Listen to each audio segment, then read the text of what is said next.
everyone. Good morning, good afternoon, good evening, good day. Assalamu alaikum.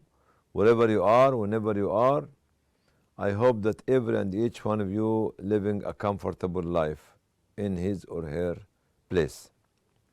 Today we are going to talk about what do we mean by thinking outside the box. What is the box? The box is a rigid structure. The box is a rigid structure.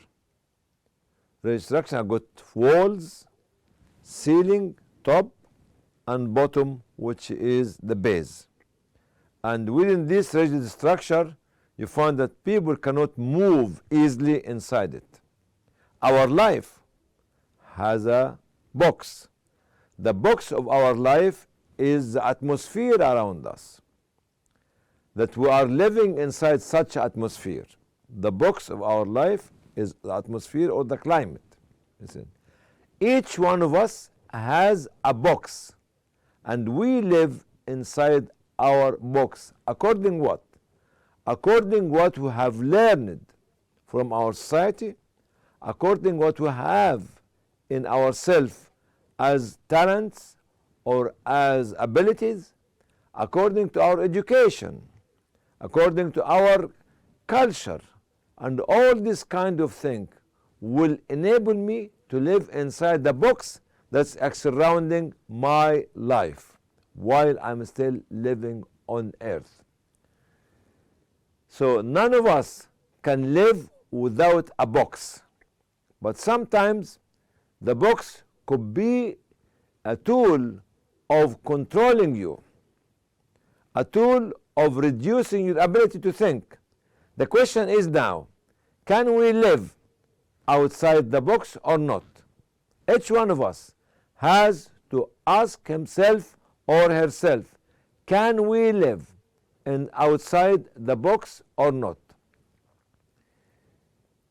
Not all of us can take the risk of living outside the box. Because when you live inside the box, you live inside the traditional thing that you do every day, every week, every month, every year for years. So it's a very comfortable zone. It's a very stable. You don't have to think too much.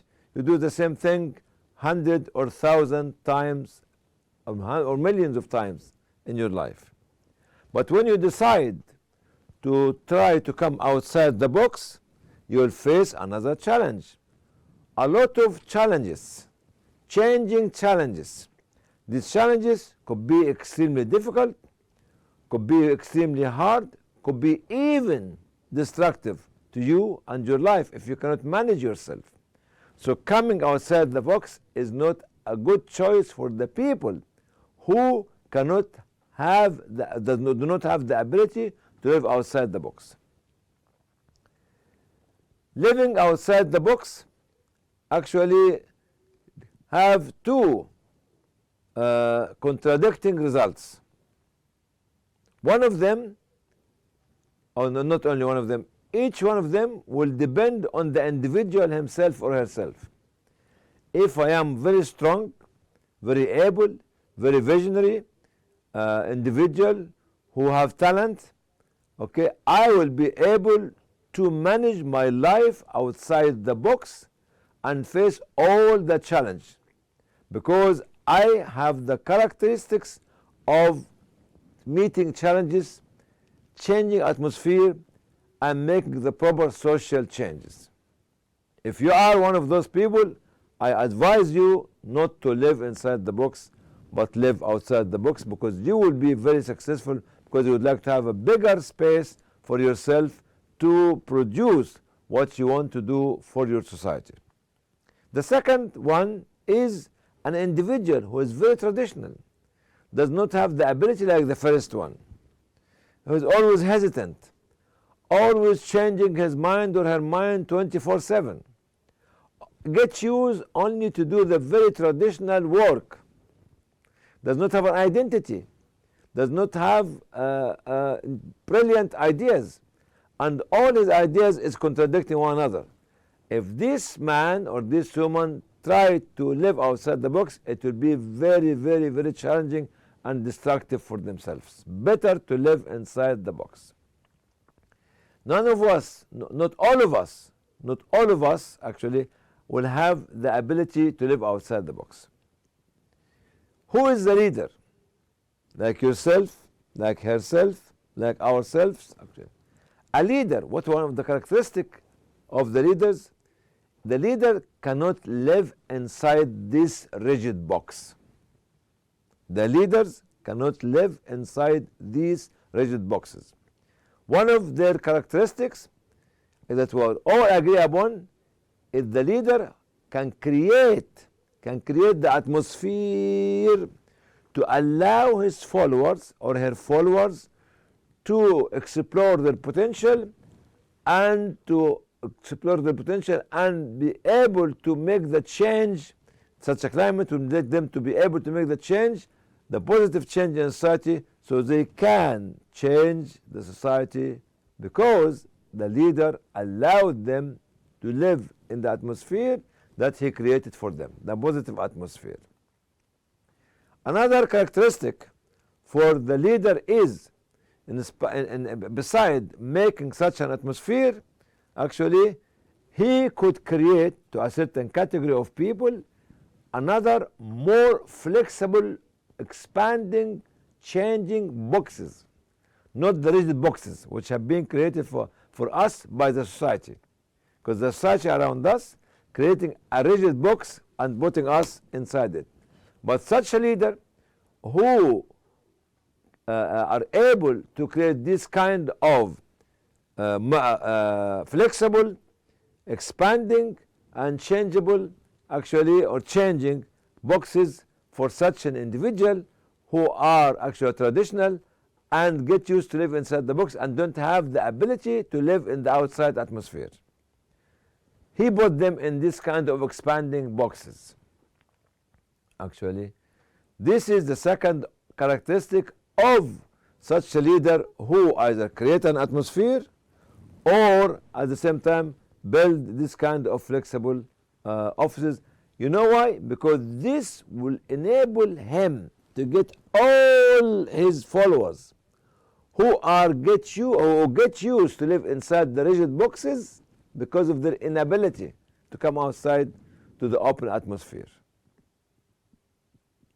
So we have got the rigid boxes actually made by the society, the flexible, expanding, changeable boxes created by the pioneering leadership, or the atmosphere that such leader to create for his followers to explore their potential so they can make the positive social change. Okay?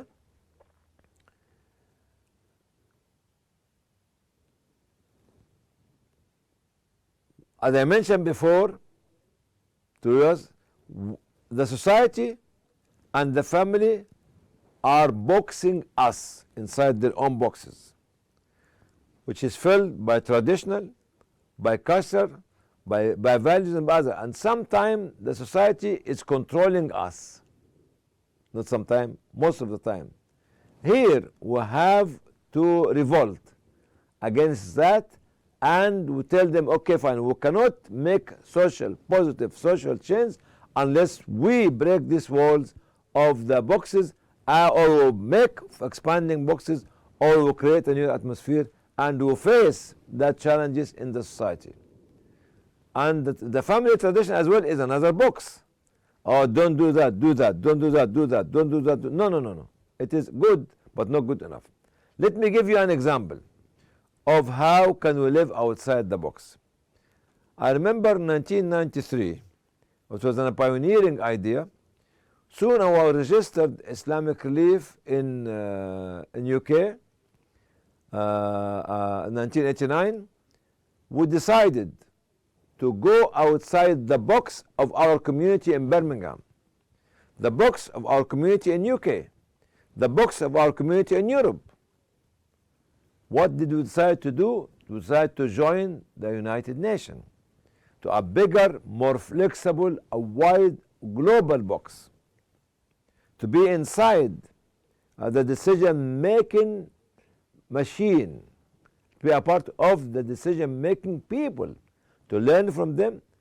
And what we learned a lot, because we were attending most of the meetings, which could be in Africa, in Latin America, maybe in Asia, maybe in South Africa, maybe in Europe, maybe in America, maybe in Canada, to learn and to see different ideas and to explore what actually the achievement of other nations and other organizations. Such a decision in 1993, more than 30 years ago, made us to be protected during September the 11th. During September the 11th. And when we look at it this way, look at the history of the Prophet ﷺ, when he used to send his followers, Sahaba Kiram, radiallahu anhum, especially after the Treaty of Hudaybiyah, in spite of the fact that the Treaty of Hudaybiyah was not a just treaty to the Muslims and made Umar and Abu Bakr to argue with one another, because Umar was very mad about how did we accept such a treaty, and Abu Bakr was saying, keep quiet, it is the Prophet actually who is accepting this, so don't talk about the Prophet. So when he used to send his followers during this period of peace to spread da'wah, he never gave them a way to spread the da'wah. He let every and each one of them to spread the da'wah according to his understanding, after knowing what is the da'wah about. It's about Tawheed. So the main message was Tawheed, justice, social change. But the way he let every one of his companions to spread da'wah in different parts of the world made it to be done by himself only. So those people who went to as far as China, went to Africa, went to Middle East, went to Europe and others, each one of them was discovering a new climate, and according to the climate, he was accommodating the da'wah at the time. This is Hudaybiyah. The second one, Prophet ﷺ was looking at the pioneering idea at the time of the battlefield of Al-Ahzab, which is actually when all the parties or everybody came to surrounding Al-Madinah, and the Muslims were about nearly 3,000 people, and the Kafir was about more than 10,000 people. All the tribes came together to fight the Prophets. Came somebody who was not an Arab originally, Salman al-Farisi radiallahu anhu, the Sahabi, and told Prophet Muhammad, he said yes. He said, can we dig a ditch? He said, what does it mean? Because this was not practiced in the Arabian Peninsula. He said he showed him how to dig it, and they dug it. This became the barrier between the army of the disbeliever and the few Muslim who are actually defending Medina. 10,000 against 3,000 actually.